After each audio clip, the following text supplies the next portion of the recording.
And we decided that it'd be kind of a good idea, informative, maybe also fun to get a bunch of leaders from job boards and related organizations together once a month. And that's kind of evolved into this. We do these now on the second Thursday of every month. If anybody's not on the invite list and wants to be, just shoot an email to me, Steven, Steven, at collegerecruiter.com. Our guest for today's roundtable is a guy that I've had the, Bill, would it be privilege or burden to know for a couple of decades? Yeah, both. Yeah, a bit of both. Bill's an industry veteran. Bill, I'm going to give you, a bit of time to kind of tell people a little bit about your background, where you came from, the awesome life that you and your family are living now, and then we'll dive into it. So maybe tell people a little bit about, a young Bill Boorman wearing a suit without the beard. Yeah. And I was a corporate guy till I was 40, so I used to run recruitment companies and was an HR and training director for recruitment companies. And then I had my own training company for a number of years, which had probably 5 really good years and one that was a disaster.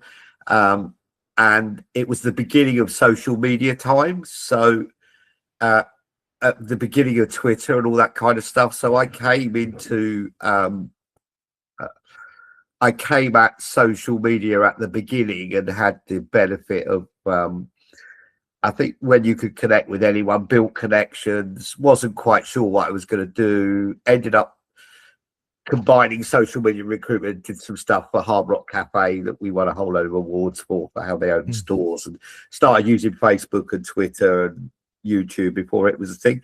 Then got into technology with startups, and Rollpoint was the first one, and I had about 8 exits where I ran advisory boards, kind of strategic advisor, and now work with PE companies. And I spend most of my time these days, I am analyst and recruiting for the AIM Group, and enjoy it. I live in Corfu. I live on an island, so I'm on 3 boards. I'm on the board of Vonk, I'm on the board of the Placed app, and board of a performance management company called Staff Circle. But I spend most of my time actually reading and obsessively writing 2 or 3 articles a day about job boards and some extended reports. So really actually massively enjoying this latter part of being kind of a recruiting technology person, but having a focus lens of these are job board stories for a job board audience. It is interesting, and I think it's kind of the most exciting time to be in a job board, apart from maybe when Jeff was kicking off and in short trousers and stuff. But I think this is it's a super exciting time in terms of transition and where we're going. So yeah, I think I've chosen the right time to be an analyst in the job board market. So. It's better to sell picks and shovels right now than to be mining for gold. I think a lot of people would feel it does remind me a lot of the very earliest days, where it's like every day there's something new every day, and it's hard to determine at times whether this is just it's kind of different. Actually, I think it is different for lots of reasons. And anyone who reads my LinkedIn, I do a monthly brain dump, and did one this week, which put a load of this stuff out, which was the second one. But I think it's different because it's the first time when the crazy things have been connected. And most of what we're doing is, how do you join up the dots between disparate stories and what's going on in different places? How do they connect? And I think that's very, very possible. I think that the path that we're on, the trajectory, is reasonably predictable. It's a question of what part we play in it. That hopefully we're going to talk a little bit about today. Yeah, awesome. So the topic for today is about authentication. both on the candidate side, which I think is where most of the attention has been, and maybe that'll be most of the focus. We'll see how the hour goes. Also on the employer side, which I don't think we should lose sight of. It's hard for candidates to know when they're applying to jobs. Is this actually a legitimate job with a legitimate employer? And we're going to talk about for our industry, for the job board recruitment marketplace industry, what impacts does that have? Is that going to lead us into cost per application, cost per quality application, et cetera? Bill, would it work to start off talking about just let's call it ground rules, definitions? What do we mean by authentication when it comes to a candidate? So I think it actually means something quite different now, right? So we've got different degrees of authentication. So the first one is this a fake? A fake person. A fake person. Meaning it's maybe an AI bot or something like that. Yeah. We've got more fraud, for tech roles. Typically, I was having a conversation with Daniel Chai before he came out, and this was around the time, so about 12 months ago, when he was coming up with the idea of the new authentication bit in Greenhouse, which is pretty interesting in the ATS. In that, and he came back and said, I've just been speaking with a customer. I've just come back and he's told me 40% of the applicants are fake. They don't exist. Right? And that was kind of, and for both of us at that time, that was kind of a wow thing. Right. And then, so I went away and started asking more people who run ATSs, who are employers, and they were going, yeah, tech recruiting about 40% is fake. So then I started asking the question and saying, okay, what's the motive here? Before you move on, yeah, because this is a nuance that we're seeing at College Recruiter, because we hear from some employers saying that this candidate is fake. And sometimes they mean that it's literally not a person. And sometimes they mean that it's an identity theft issue, right? That it might be, so it might be a North Korean actor who's trying to infiltrate. And so it could be a real person, but they've assumed a different identity. Are you including all of that in the 40%? Well, so you've got different degrees of that, which is what I was going to say. So when I started investigating into the fake and talking to people and saying, what do we mean by this? Because what I was trying to get around is, why would someone create a fake candidate in the beginning, right? That was my first, why would you, what's the motive behind it? And we got into, obviously there's the big career story that I reported on recently, that lots of people have reported on, where it's very clear it's to get into restricted sites in the US. It's to generate remote work. Really brought it about post-COVID, brought it to a head because people weren't physically in an office. And what we then discovered is the next bit of fake, which is the people attending the interviews were not the people doing the work. Right? And work was being rerouted to Korea and lots of other places. We had the whole thing with, one of my favorite Reddit groups to go into is overwork.com, where you've got people who've got 7 or 8 full-time jobs at the same time and earning money. So you've got this kind of fake activity that we hadn't had before, that remote work of not needing to physically be in a place, or even if you did have to go to a place once a month, but not physically be there, and an output that said work that was done, created this group of fake people, right? So particularly in the tech world. So that was one set of fake. The second one then is fake in terms of that piece of work where there was fake candidates coming through the interview. And then there is the bit of the whole discussion we have around AI applications, right? So which the AI applications are built to get through the base level security that most job boards have. It says, are you a human? And the AI says yes. It's you teach it to do that. Tick a box, tell us if there's any traffic lights. They're really good at that capture kind of stuff. So we had those fake candidates where it was AI, and there well have been a human at the end of that process, right? But we didn't really think it was real. And then we had to get into a definition of customers by what they meant by cheating. So then people would say there's candidates, but they're using aids, they're using AI aids, like, you know, I've been involved in a few with Bolt where I've been interviewing somebody and they've been using an AI prompt, like a teleprompter. Right? So then we got a different level of fake where we're going, there's all this fake activity that says, can we authenticate? First of all, is this the person they say they are? Is this their real identity?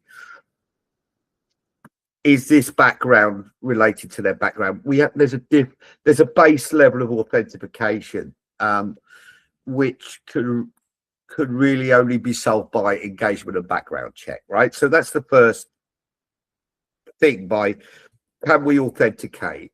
And then I think we get into the can we authenticate this is real. The information they're giving me is to the best of their ability real, right? And people have lied on CVs as long as history can remember. Yeah. Do you actually have that degree? Did you actually work for that employer? Well, I think there's different kinds, right? And probably if you went round this table, round table, most of us would put our hand up and say we haven't always been truthful in interview situations when we've been trying to get a job.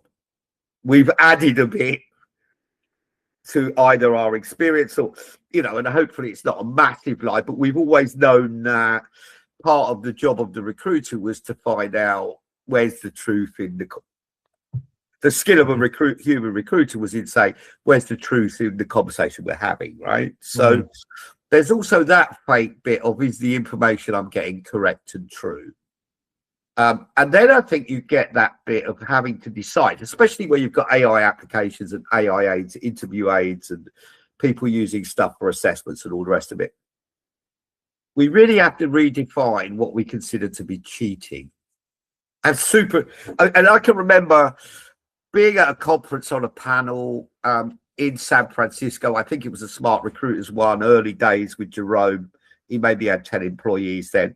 There was the head of recruiting, or the head of student recruiting, probably someone you would know. I can't remember their name, but they were from Dell, and they were complaining about students Googling the answers to questions on their online test. I remember that you and I were in the same room. It was Smart Recruiter's first office in San Francisco. And I had to first of all, so I don't think that problem has changed. I just think it's amplified through AI. I remember thinking how outrageous it was that a candidate was actually prepared for an interview. I didn't understand what they were upset about. Yeah, and I think now the conversation is around.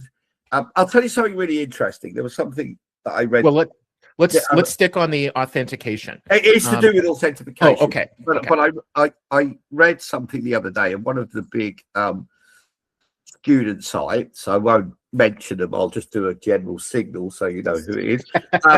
And they have published, they have an application to join the site which says you're not allowed to use AI in any part of this application. And yet, everyone they're hiring is being hired into a job requiring someone who uses AI. Yeah. And we're looking at it and saying, and we're considering someone to be fake or cheating, when actually I want to hire people who use the tools available to do the best job and represent them in the best way they can. And part of that is, can they be honest and not fake and not over when I actually go into the authentication? So I think we have to determine, when we talk about authentication, what do we want, and what do we want in terms of supply? What we want in terms of supply is, number one, we want to know this is a real person. Number two, we want to know the information that we're getting is reasonably accurate. Dates are correct. There's some background, there's some verification to that. There's some screening that's gone on.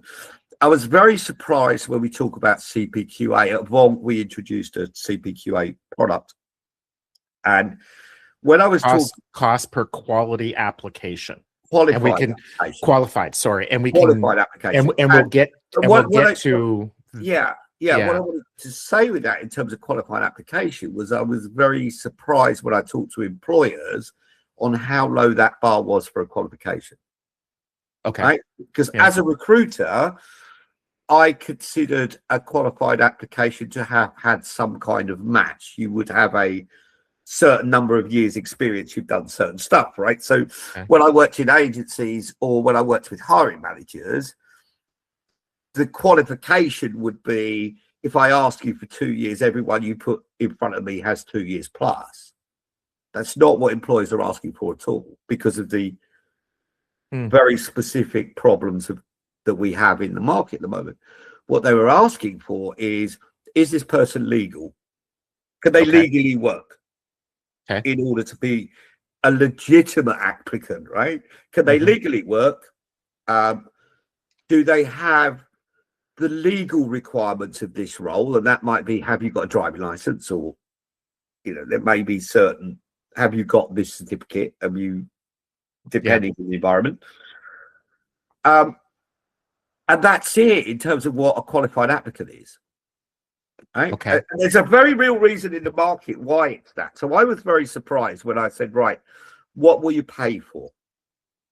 CPQA, what would you pay for and what won't you pay for? And what the employers have been telling me throughout is this is the problem. We have a tsunami of applications. Maybe 40% of them are fake. They're not even real people. Maybe another 20% of those are AI, and we're going to have complications if we do want to talk to them, because they've also applied for 1,000 other jobs, and we're going to have more ghosting than we've ever had. We're going to have more no reply to the email when I'm saying come for the assessment or test, right? So I want you to remove that problem from me. I want to know it's a real person. I want to know it's someone who's going to respond. I want to know it's someone who is, and this is a big one, I want to know it's, and this is probably the biggest one for everyone on a job board, right? It's always been the major thing of job boards. I want it to be someone who is engaged in considering finding a job. So I want to get to the people who are what we would describe in some product companies as hire ready. People who are just, if I send them an email, they're going to reply.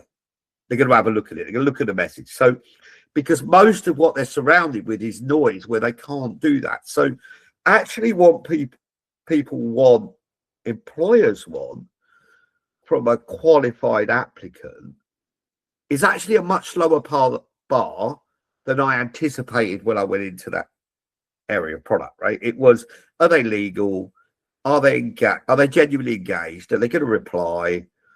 If you test them with a few messages and a bit of conversation, are they going to respond to you and want to do the things that you want to do? Are they genuinely looking for a job? And that's because what everyone's looking for from a recruiter's point of view, you want to go from this tsunami to say, I just want this group of people that we can work with, right? And so what do we want now? Because I think we've gone actually past CPQA, actually. I think we've gone past that. I think we're in a different area. We don't quite have a name for it yet. But if we're saying some job boards or some platforms are going as far as the first interview. Yeah. Because the most important thing to look at is which job boards and which destinations have built or have agentic agents which are appointment makers. Right? That's really important thing, because an agentic agent that is an appointment maker is the end of the screening funnel. That's where it sits, right? Before we get there, let's back up, because I don't want to lose sight of the fact that there's authentication of the candidate. Yeah. Which I think you did a good job of describing. And also, I thought it was very interesting how, like you said, Bill, how low that bar is. Because I think a lot of people in our industry, when they think of whether they use the word quality, whether they use the word qualified, and there's a difference between them. Qualified, a recruiter's mind says matched. Right, fair. And as a recruiter, right. I know Jim's on the call. Jim maybe is nodding at that. As a recruiter, a qualified candidate is a matched candidate. I've looked at it. They have the 3 years, they have the 5 years, they have that. Actually, from an applicant point, and you've got to get this base point of where you consider people between a qualified applicant, right? It's very important in the cost per qualified applicant, and a qualified candidate. Yeah, because they are two very different things. Yeah, so we'll pick that back up in a minute if it's okay. I do want to address because part of the discussion here, the topic is also the authentication of the employer. Yeah, and for any of us who are paying attention to, a lot of us refer to that as a customer group. We're in a double-sided marketplace. Even if we don't charge candidates, some of us do, most of us don't, then a lot of us still regard the candidate as a customer. When, quote unquote, our candidates go to jobs that we put in front of them and apply and maybe even supposedly get hired, there's a significant risk to those people of having money emptied from their bank accounts or any other number of nefarious reasons. And it's very hard. That's so how does a candidate, any ideas on how a candidate can authenticate an employer if it's not a Fortune 1000 company? Well, I mean, we see this all the time with and people really laugh at this, right? People really laugh at this, and they shouldn't, because there's an important bit of this. Why do you think major platforms have started giving employers badges? Why do you think they're putting badges on the profile for the job seeker, right? In exactly the same way as sites are putting badges on candidates to say this is a responsive candidate.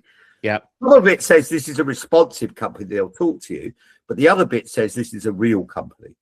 Why do you think candidates will pay sites like Flex Jobs and others in the remote world? Because the remote is where a big part of the fraud is. It's back to the fake candidates is also fake employers, because you're not necessarily going to have a physical meeting. There's not a need when you're looking at remote work. What the candidates are paying for is that every job here is real, right? Genuinely, and candidates are prepared to pay for that. So if you can enhance those checks on employers who are putting jobs on your site, whether they're paying for them or not, or it's free traffic or organic traffic, whatever it is, and you can build the level of authentication of that, and you start recognizing, basically saying, it's like X, I hate saying X, Twitter, I'm old school, giving it a blue tick, right? What the blue tick was supposed to mean, not what it means now, which is someone's paid for it, but what it was supposed to mean is there's been some authentication to prove the identity. This person is the person they say they are, right? And so for candidates, and particularly it happens in our parts of the world, but you go and look at recruiting in Africa, in the Gulf, it's a massive problem, right? In the Middle East, of fake employers. I don't know. I never open my LinkedIn on any one day where one recruiter hasn't posted and said, if you get any messages from me, they're not from me. And this is not my career site. And they're from big companies, by the way. They're from your Adidas's and your Pumas and people like that. So that authentication on both sides becomes key, because ultimately the big battle at the moment is around discovery, right? And actually, applicants are going to use fewer and fewer or just one channel to find a job, is my belief. That's the challenge that we face as job boards. They'll choose one destination, which will do more stuff for them on it, more candidate-based stuff. But a big part of that is going to be, where do I trust? Who do I trust, right? That isn't any different to you choosing which retailer. you might say, if I shop online, I'll always shop with Amazon because I know I can get a refund, I'll complain. I know there's some verification and check, there's reputational control over the vendor. There's all of those things. And even if the shop that's selling through Amazon doesn't deliver your goods, whether they're you have some recourse. Whether they're a fraudster or not, Amazon stands behind that purchase. And so and all these places that we trust. Yeah, something just as a tiny bit of commentary, and then I definitely want to open up in a few minutes for discussion so we can get the benefit. There's a great chat going on for anybody who doesn't have it open, by the way. One of the things that, Bill, you're saying that is causing me to think is that this is a big opportunity for smaller niche sites that really know their customers. Like in the US, there's a law that applies to banks and some other organizations that it's essentially they need to know their customer. They need to know if you're a small niche board and you literally know every employer that's posting to you, you've got some great authentication there. And I think that's a great marketing opportunity. You've essentially vetted the legitimacy of the employer. Maybe not the desirability of their roles. Maybe you're not doing any matching, but to be able to say to the candidate. This is what I'm saying. On both the candidate side and the customer side, what's qualified is a very different bar to the one which we think it is.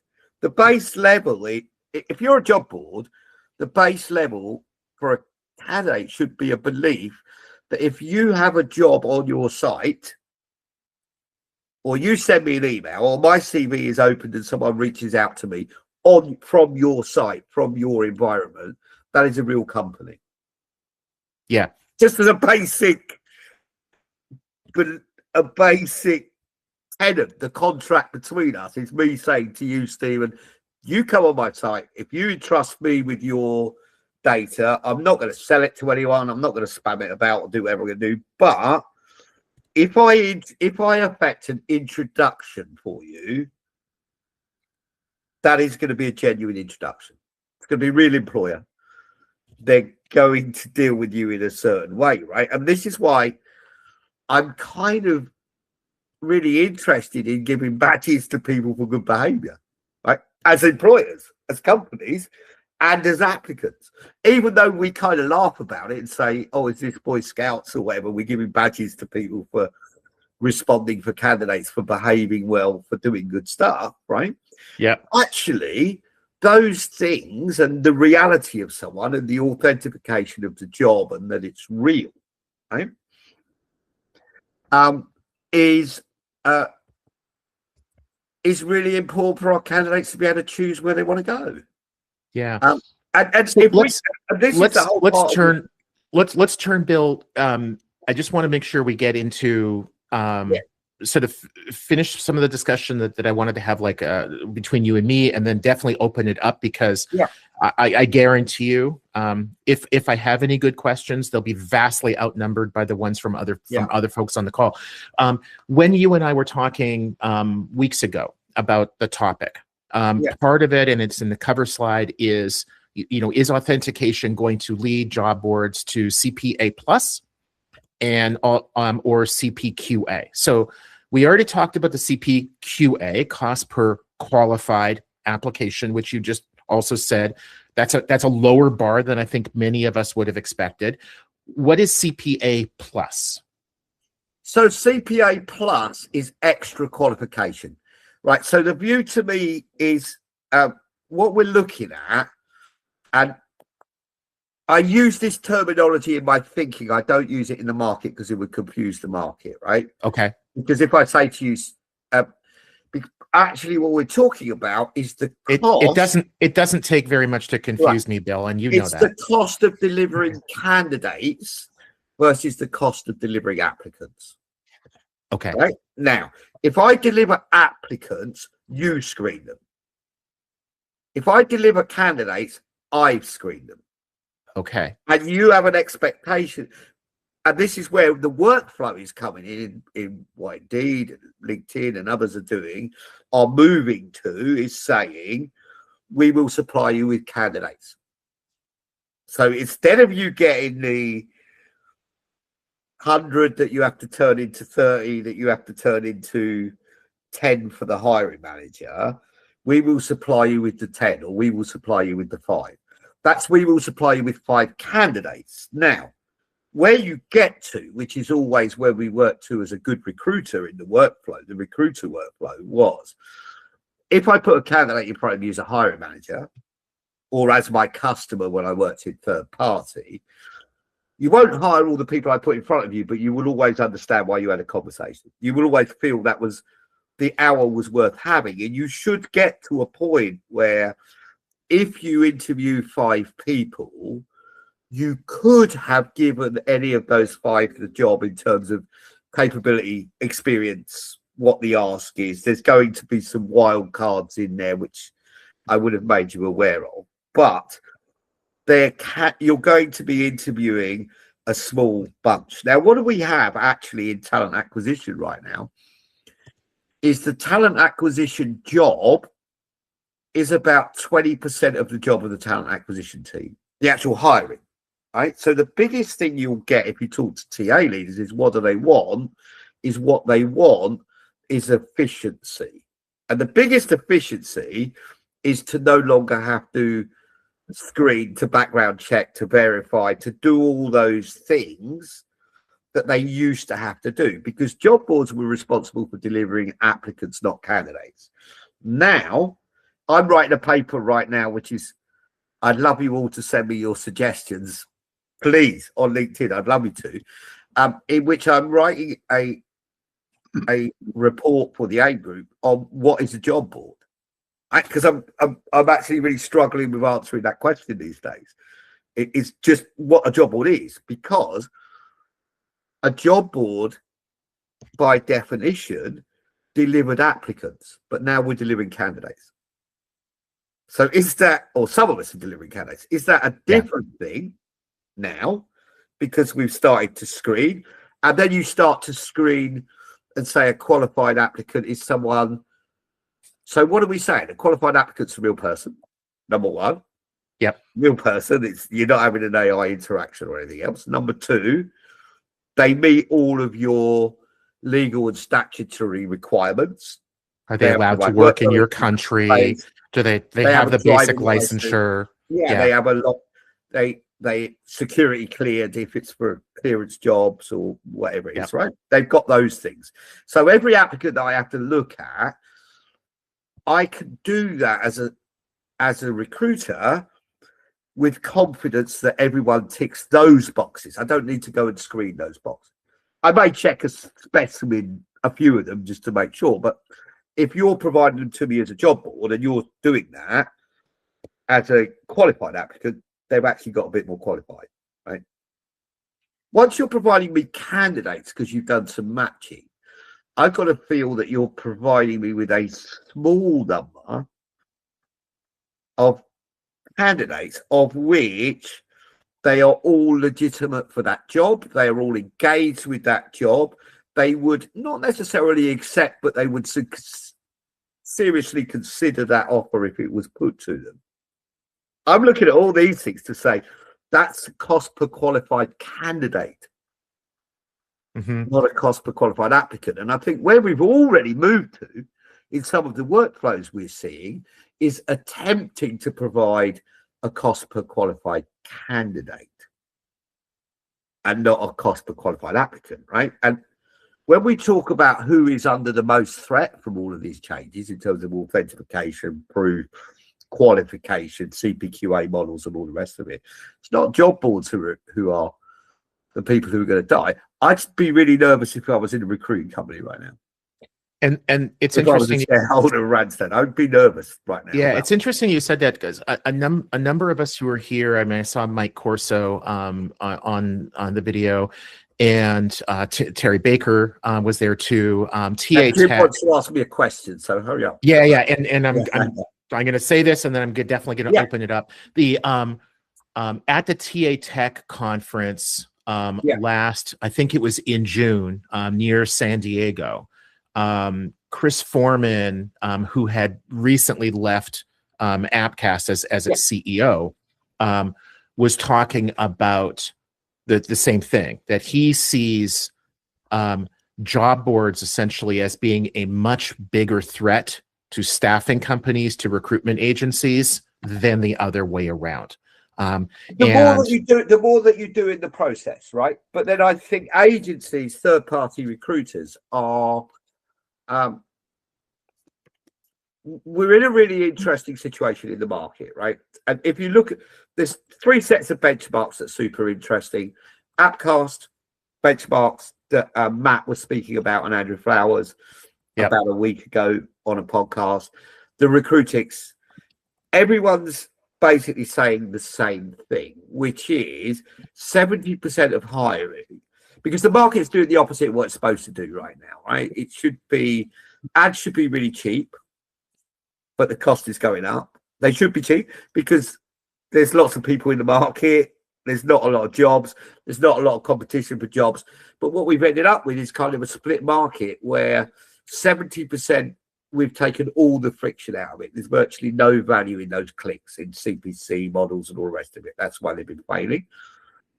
But 30% is really difficult to find people. Really difficult to find people. And that's kind of where you want your cost per qualified applicant, where you say, I will pay, and I will pay a premium for these types of people in this category where I can't hire. Yeah. That's why you see lots of people go behind subscription now. That's why they're pushing that model. This is why we're saying volume is irrelevant, the volume of your traffic. What's important is, have you got those qualified people engaged? Have you got real candidates? Have they been authenticated? Are they real jobs? Are you start to do the once you start doing the matching, you start doing more screening, you use an appointment maker to arrange an appointment at the end of that flow. First of all, are you even a job board anymore? Are you actually an agency under a different name, just without an office, right? Is that what you are? Because now you're doing all the stuff that was in the process. You're not just doing supply chain of put people in the top of the funnel. Right. So let's open it up. Jim Durbin was kind enough to raise his hand. So Jim, you go first. And also Jim's also contributed to the chat on the right. I've been kind of having a look at, there's a great discussion there but Jim, fire away, please. So my concern with qualified is, can we get to a universal standard or even an industry accepted standard? We don't. I remember sitting in a meeting with Marriott, and they were saying to us, there's some random manager. We kept saying qualified, because qualified was, did they apply for the job or they reasonably assorted to it and they passed a green or clear assessment? And we kept saying qualified, and the managers were losing their minds because they wanted to change that definition. So even though as a recruitment marketer, I got to say this is qualified, you use that word to a manager recruiter, it's not in their best interest to agree with you. So is that something we can get to universal, or instead is it just something you insert a shared language inside one organization?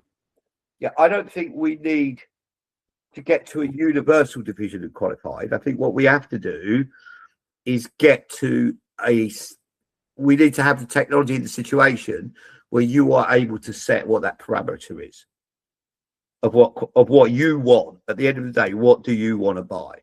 And the harder you make it for me to source that person in whatever role, the more people that you reject out of the funnel that I have to do the work to reject them. Even if it's my agentic agent doing that, the higher premium you should pay for that person. So I actually think what we need is not necessarily a universal definition of what a qualified applicant is, but what we need is the ability for everyone to set that qualification, to set their own. What if you called it eligible instead of qualified? Call it what you want. Cost per eligible candidate, because then that wipes away the problem of qualified. If it doesn't confuse the market, I really don't care. I'm not saying, they must be called qualified. So, at the end of the day, I'm saying why I was surprised about qualified was because my definition of qualified as a recruiter was matched. Right. But when I went out and talked to enterprise employers of high volumes of people, they said, no, someone who's legal, someone who's got a lot. We actually want someone who is a legitimate applicant. And then we'll figure out if they're a candidate or not, put them in our funnel. That's what we want. And we'll actually pay for that, because you're probably going to find 70%, 80% of the people you attract don't make the applicant. Why is it when we go and do investigations in ATSs, we look at responses, we look at ad response and everything else, and we look at who's been coming in off career sites, and we're saying 0.5% of the people who put their hand up to get a job, we considered qualified enough to even get to the first stage of screening. 0.5%. And that's really normal in lots of employers, lots of environments that you look at around the world. 99.5% of the people who applied for that job, some of them because they weren't even reviewed, some of it is a volume question, some of it is a not qualified question, some of it is that it's AI, some of it is for whatever reason we want to put it. 99.5% of the people that we were expecting you to process, even if that was through your ATS or your screening question, we were expecting you to do that. Now they pushed back and said, we don't want you to do that. We want you to give us the 20%. And this is what the 20% is. Let's go to the next question. Ben Groves has raised his hand. Ben, good to see you. Go for it. Hey guys, long time since I've been on the call. Hope everyone's keeping well. Yeah, I just wanted to pick up on two things. One, I attended a conference 10 years ago, and the question was being asked, or the argument was being had amongst the audience around what does qualified mean and how do we define it. So we've had a long time to do something with this. And Bill, I think I might be hiring you as my spokesman in terms of what the minimum standards is in terms of what qualified should mean. But I do pick up on the point, or I do want to kind of pick up on the point around employers willing to pay a premium for qualified. Yeah. I think in terms of qualified applicants, I think that's just going to become industry standards. I think what we're looking at the moment is like our existing businesses trying to understand how do we serve a qualified applicant with the tech stack we have or the knowledge that we have, and realizing it's going to cause us extra cost, and how do we then build that into the product. But there are products coming to market that can do that without the same cost burden already in place, and they'll be selling the applications at the price the market currently buys applications at. Then the price is the price that the market will pay, right? Yeah, so I'm just saying, we'll see that. For me, I don't think there's let me tell you, qualified candidates, definitely. Qualified applicants, I don't think we're going to have a premium there for long.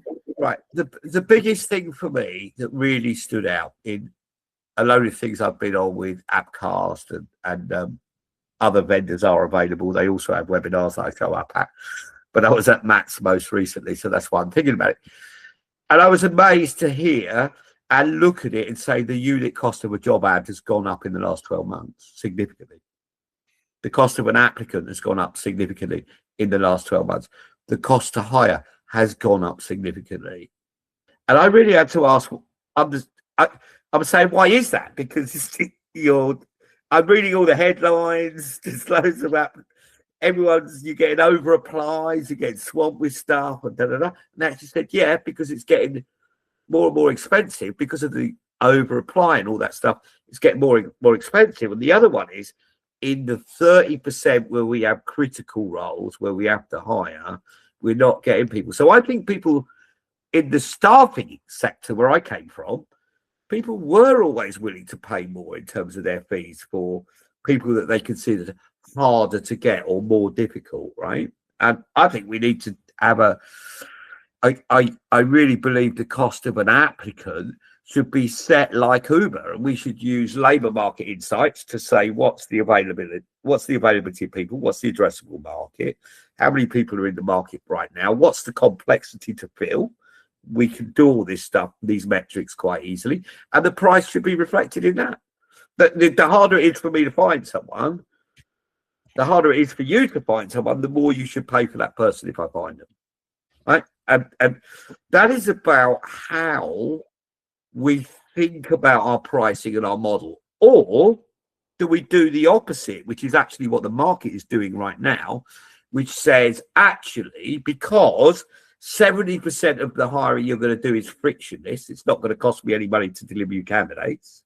78%. This is why Seek are doing it. This is why Indeed are doing it. This is why Stepstone Group are doing it.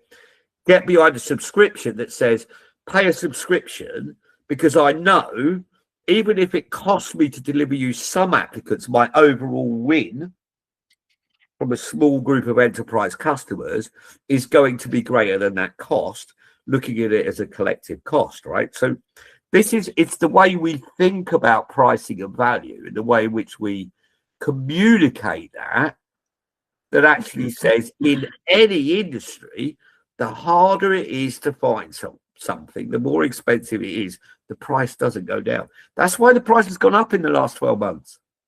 That's why the price of a job ad has gone up in the last 12 months. That's why the cost of hire has gone up in the last 12 months at a time when job ads have been at their lowest time, when you think job boards will be giving them away. The price has gone up. Why? Because there is some hiring that we have to do that is really hard and expensive, and we charge the market in accordance with that. Sorry, Ben, I've been spouting for ages about that, but yeah. I think we have to really think about how we position and price that. We've got a few people. We got a few people with their hands up, and we've got about 12 minutes to go. So yeah. I'll try to do more like rapid fire. So Mike Corso, you're number one. Yeah, thanks. I just have a comment versus a question. I think we have to ask ourselves, as job boards, are we the advertisers or are we the staffing? Like, where does the funnel stop, right?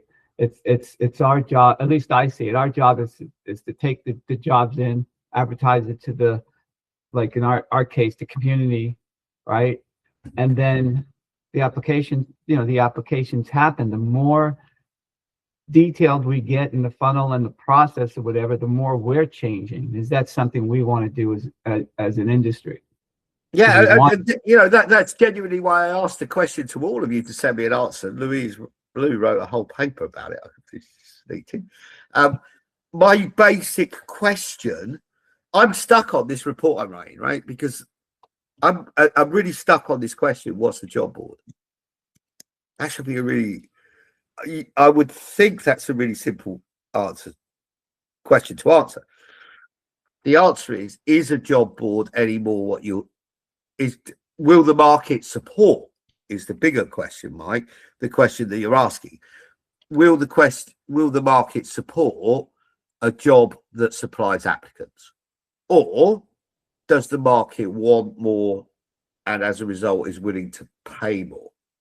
And so I'm kind of on that point of saying, okay, what do we want to be? But what do we want to be and where do we want to go? And that's why I think the market is completely divided itself. I think you've got two giants at the top that are dominating in different sectors, right? That everyone's competing against in one way or another. Then I think you've got a tier underneath that, like Seek and Stepstone, who interestingly have exactly the same strategy, exactly the same thing for the same year. And then underneath that, we look at, where is the value in us? What's the point of us? Where's the value? Now, the value, if you're a niche or you're in a good geography or you've got a specialist collection, that's your value. Your value is I have people that other people can't, therefore I can ask them to pay a bit more to get access to them. So let me jump in, Bill, and then I'm going to jump in. So I agree with what you just said, but let me just say this also. Part of the value of a niche board is not just that we have people that others might not. The other value is that we don't have people that the others do. Yeah. And what I mean by, right? So like Matt Farah with like nurses.co.uk, it's great that he has nurses in the UK, and Indeed might not have all of them. I'm sure they don't. But it's also true that Matt doesn't have engineers in Lithuania. and that there's value to that. There's value to that in terms of you know what you're getting. Yeah, exactly. Now, let's go to and it does what it says on the tin. And we're gonna go to Lou Goodman, who just put out a paper. What, Lou? 2 weeks ago now. On this, and it's a great paper. Lou clearly clearly got paid by the word, because it is. I didn't get paid by the word. I should have got paid by the word. Yeah. I just had a lot to say after having the summer off to think about things. But I did want to touch on what Ben said. I do think that the verification of it's a real person who meets a minimum qualification is going to become standard, and I think that when or if hopefully the economy improves, I think that the other kind of verification is going to become what candidates need as standard from an employer side, which I think is much more challenging for job boards to do, but they need to do it. But I also think that where there's been so much fragmentation in the job board market with loads of different suppliers, I think the fragmentation now is going to start to come in what gets delivered. And that I think Ben is right that, applications are commoditized, and so it's only by moving up the value chain. What work are you taking off the recruiters? That's when you're going to be able to charge a premium, which moves more into matching. If you deliver more matching rather than just saying that it's a basic qualified applicant, and then the products that say we can get you to interview and screening. But I think that it also requires us to think about what the value of that is, and that is going to be dynamic. If you're a big generalist job board, it's going to be very different if it's a customer service job versus marketing job versus someone in legal.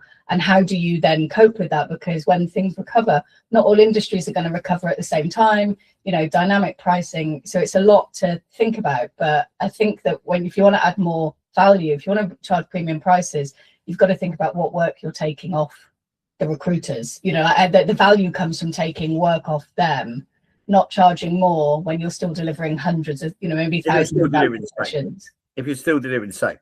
But there's a reality that employers have been paying more for job ads on average, right, in this market.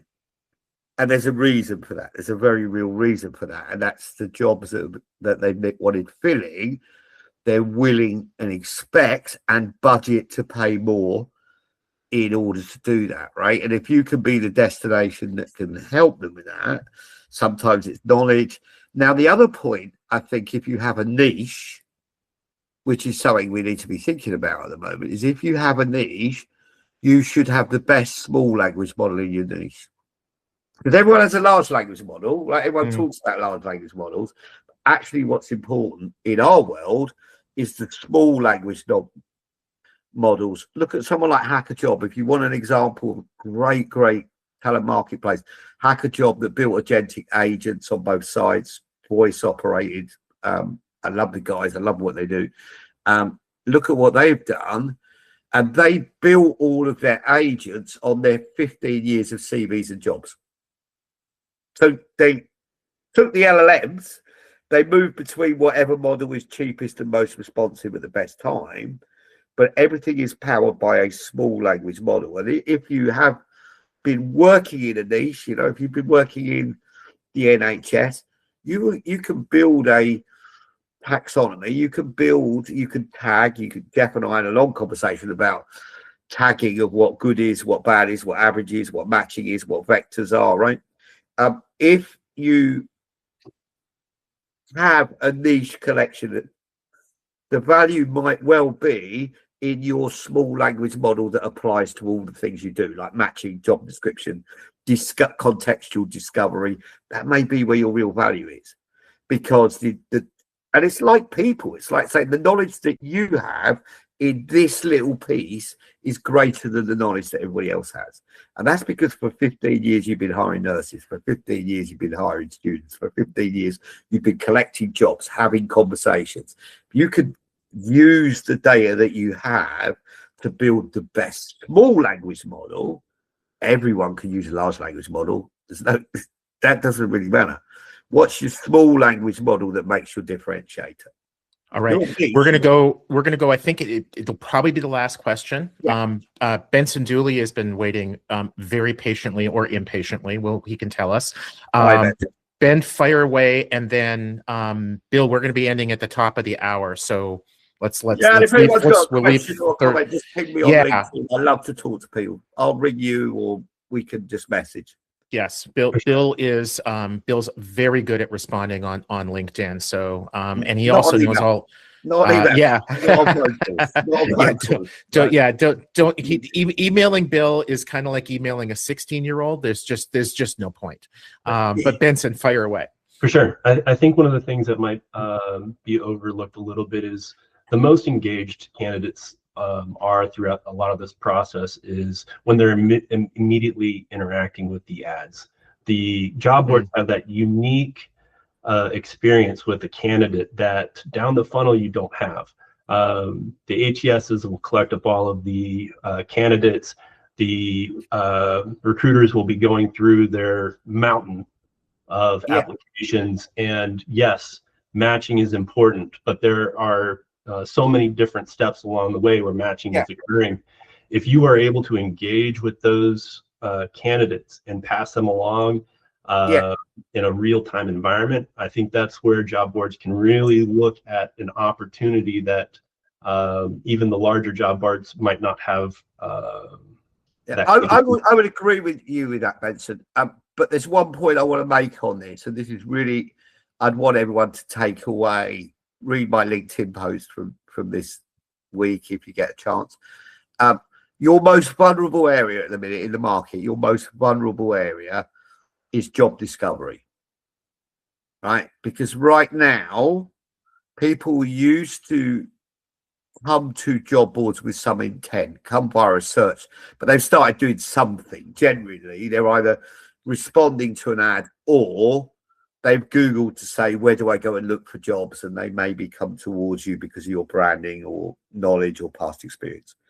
Right now, because of the way contextual job discovery works and people don't know how to do it, I think the larger platforms are doing a great job of